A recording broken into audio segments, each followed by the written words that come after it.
$4 million in assistance to nearly 1,600 people in the Miami Valley. Now, coming up later this morning, we take a look at how the YMCA of Greater Dayton is providing its own brand of assistance following the tornadoes and the mass shooting. They say it's their way of proving they too are Dayton strong. Letitia Perry, News Center 7.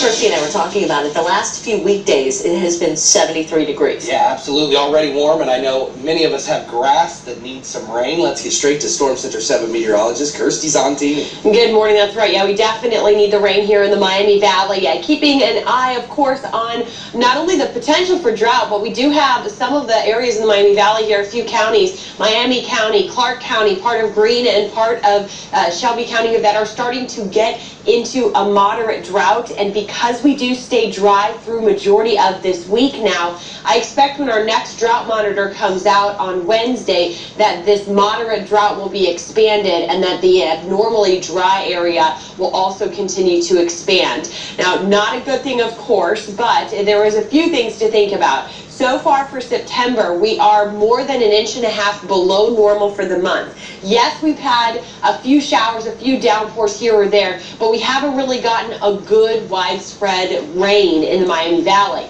That's not necessarily a bad thing for crops to mature. The dry weather is pretty good if they're already in the ground. But if you can remember, we had all of that wet weather from winter through spring, and so that did put farmers off and delayed their planting the crops. So getting some rain will kind of help to allow those to continue to grow if they were delayed. So that's why this is still very important, of course, to be monitoring just how much rain we could get. Now, of course, we don't have a very high chance this week. Besides a stray sprinkle, which wouldn't even really be enough for our grass across Miami Valley, I don't expect there to be a good push of rain as we go through the rest of our work week. We're going to have a lot of dry time. We're also going to see temperatures continue to climb, so that's also kind of fueling that dry weather, the grass to dry out, and possibly even the crops as we head over the next several days. This morning, as Gabrielle had mentioned, we are still sitting at 73 degrees at the airport. We have that breeze going here this morning in Xenia. It does feel very nice. You saw the dew point temperature is in the mid-50s, so that means comfortable air is over us for now. But I do expect the dew points to be climbing back into the 60s, and that's going to make it feel muggy. The good news is on the road, we really don't have a whole lot to dry you out or to slow you down. Getting into work, getting home from work, it will be pretty quiet.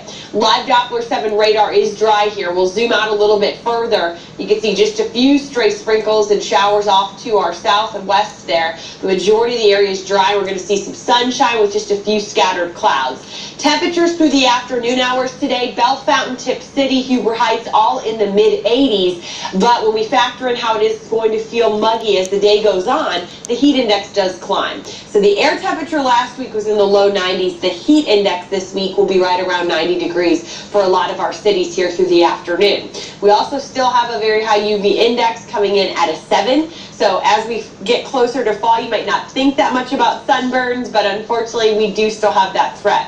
You saw just a stray sprinkle tried to sneak in here late morning and into the afternoon. Most of us will be dry, but we do hold that small chance as we go through the day here for an isolated shower. Tonight, 64 degrees, very warm for this time of year at night, and tomorrow, probably one of the most comfortable days of the week. We will all be sitting in the low 80s, so not too hot, but still warmer than normal. Kind of similar to how it felt yesterday when we were in the low to mid 80s. Our 5-day forecast does show sunshine again on Wednesday. We start to ramp the heat and humidity back up at the end of the week. We bring you weather and traffic every 10 minutes. Let's check back in with Sergeant Mark. And good morning, Kirstie. We have a couple of accidents now under investigation on northbound 75. Traffic's restricted to one lane just north of the ramp from Route 36 in Piqua. This is the Piqua area, northbound 75. Looks like it's down to one lane now. It's a little bit of a slowdown there. It's not a major problem, but certainly something to keep in mind. We do have state troopers on scene of that. It looks like a vehicle hit the guardrail. Also, we have a report of a hit skip accident on eastbound 35 at Factory Road. That one is in Greene County, and again, we've got crews on scene there. They said they want to try to get this one cleaned up before it becomes a traffic issue when we get a little more traffic on the road at this spot. I'm Sergeant Mark Ballard, WHIO Team Traffic. Before you head out this morning, be sure to download our free WHIO weather app. It has more than 100 customizable watches and warnings to keep you and your loved ones safe when severe weather strikes. Just search WHIO Weather in your app store. At 5:20, Dayton police say 2 small children who were rushed to the hospital Thursday